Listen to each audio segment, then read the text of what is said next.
All right, I'm in the courtyard of my house where I do a lot of experimenting. The question has come up from you guys over and over again pretty consistently. How do you go from lawn care to landscaping to bigger and bigger projects? And there's a way to do it, and I'm going to explain that to you today. I'm going to use my own property as an example. And let's say that you're 13, 14, or 15 years old and you're just getting started. It's the exact same as if you were 30, 40, or 50 years old. It doesn't matter how old you are for this to work. It's the same process. It's what I went through. It's what you guys are going to have to go through as your company grows. Now, in all of my videos, you hear me talking about going from the technician mind frame to the business mind frame. Now, in this case, as you're launching your company, as you're starting, you got to forget about all of that. All the stuff I teach you later on down the road, those are more advanced principles. But when you're first beginning, you have to master the trade. You have to master the crafts. You have to understand each and every part of the project before you can go out and do it for somebody else. And there's a way to do it. So let's say you're trying to learn how to grow. You're trying to figure out how to do some of these things a little bit better before you feel comfortable doing it for somebody else. There's a couple things that you can do. The first thing is you can go to the suppliers. Let's say you're going to be putting in a retaining wall like this one right behind me. Where is it? Right there. And here's a staircase that's built out of the same retaining wall blocks. You're going to be doing that, but you've never built a retaining wall. Well, you go to a supplier and you say, you know what? I want to start using your product. In this case, these are Versalock.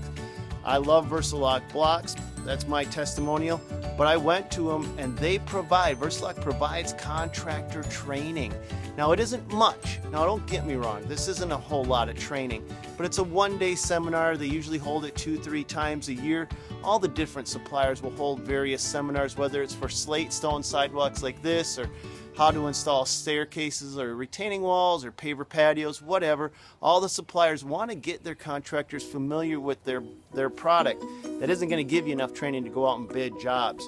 So the next thing you're going to do is one of two things. You're going to go to your own personal house. I use my personal house as an experiment, as the grounds where I'll do it here before I do it for you guys. And I want to use this example right here. And then we're going to talk about what happens if you live in an apartment complex or you don't have any property. We'll go over that next, so stay with me. But in this case, you see this retaining wall behind me? It's about 7 feet tall, and it's not supposed to be built the way it is. That's a gravity wall. Now, you know and I know that that's a no-no. Gravity walls max out at about 4 feet tall, but I firmly believe that there was a way to build these things bigger and better without geogrid, because you don't always have the option of putting grid in. Before I'm going to go out and do it for a customer, I'm going to do it at my own house. This wall was built over 10 years ago. It's holding firm. It's over 7 feet, and all I did was change the batter on it, added extra drainage aggregate, and then on top of it I put a deck just to add extra weight, just to see if I could blow this sucker out. I can't. Knowing that it's built the right way, knowing that I can do that here, I can do that for you. So whatever you do, whether it's at your own house or maybe a family member's house, experiment. Get some experience under your belt, and then you can start to do things for other people. So let's take it to the next step. Let's say you live in an apartment or you don't have your own property and you can experiment. What I'm going to tell you is that there are customers out there that are looking for bargains. You got to be careful of these people because sometimes they're a little difficult to work with, but it's also your doorway into gaining experience. And let's say that you have a customer that wants a bargain and you strike a deal with them. You tell them very frankly, very honestly, I don't have a lot of experience doing this. Maybe you have none, but you don't have to advertise yourself like that. Maybe you've watched some YouTube videos and practiced here or there. Long story short, you strike up a deal where they supply the materials, you'll install it for nothing. And you're probably going, whoa, how's that running a business? It's mastering the technical end of it before. So this works in a lot more scenarios than you typically would expect. How do you break into the excavation demolition field? How do you expand your services? Well, you know you can't work for free forever, so you only do it for 1 or 2 jobs where you strike up a deal where you supply the labor, they supply the materials, you get your feet wet. When you're out there, when you're doing that job, the headphones aren't on, Jack. The phone isn't ringing. You're concentrating. You're timing everything. You're calculating how much material. You're trying to figure out the fastest and best way to do it, because the next time you do that job, you're going to want to charge. Okay? So that's how you get your feet wet in new services. Now, if we're gonna break into excavating, let's use that as an example.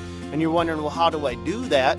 Well, do you have an aunt or an uncle that's thinking about doing an addition onto their home, or maybe their yard isn't level or graded or something like that? You simply say to them, I'll dig your addition. I'll grade your yard. I'll do whatever you want me to do. You rent the equipment. This is what I need. I'll do all the work. A lot of people will go for that. They don't feel comfortable doing it themselves, but if they feel they believe in you, they'll let you go out and learn at their property. It's a great way to start doing it. That's how I got into it. I started out digging additions, scared, nervous as a long-tailed cat in a room full of rocking chairs, but I dug an addition. Then I dug a full basement for a house, and then pretty soon I'm knocking down a garage, just a little tiny garage. I'm going, okay, I learned how to knock down that garage. Now I'm going to knock down a small house. Okay, I know how to knock down a small house. Now I'm going to knock down a big house. Okay, I got a big house down. Now I'm knocking down car washes, commercial buildings, and structures. So you build your way up. You can go from lawn maintenance to that. Now let's go back to what I was talking about, experimenting. Do you think experimenting ever stops? Look at my yard. It's horrible. I own a lawn maintenance company. This drives me flipping insane. But I've got to have weeds growing before I can try out new herbicides. I can't go out and try new things on a customer's lawn. So there's my lawn, all weeded up, driving me nuts. I can't wait to start applying chemicals to this thing and experimenting, and that's how I do it. I still do it to this day. If there's something I don't know, I'm not going to go out and Jack and Jill's property where they're expecting results guaranteed and charge them for it unless I know that it works in my own yard. And I know when I go out to talk to Jack and Jill and I can say, hey, look guys, within 24 hours you should see noticeable results, or maybe I got to say 48 hours, because I want to pre-answer any questions. I want to preempt them from having issues so I can solve those problems. So to go from lawnscaping to landscaping to excavation to demolition requires you to master it on a small scale, and each step of the way. You may have to work for free. You may end up bidding jobs where you don't make any money on that job. That doesn't mean the next job you don't bid it a little higher and more confidently. The next job you bid it higher and even more confidently from there. That's how you grow. You start small and you keep adding skills into your roster. Okay? Once you've mastered all the various things, then you stop being a technician. Then you start focusing on the business end of it, which is a completely different set of skills. I don't mean to overwhelm you, but you do need to be aware of it. You do need to, at some point, then change your mind. But we are talking about being a 13, 14, 15-year-old or a 30, 40, or 50-year-old that's never done this before. You want to get into this business, that's how you do it. You start small. If you can experiment on your own property like I do, awesome.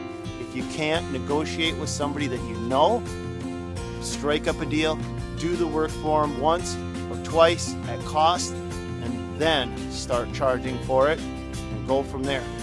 That's it. Have a good one. I hope this one helped. Love you guys.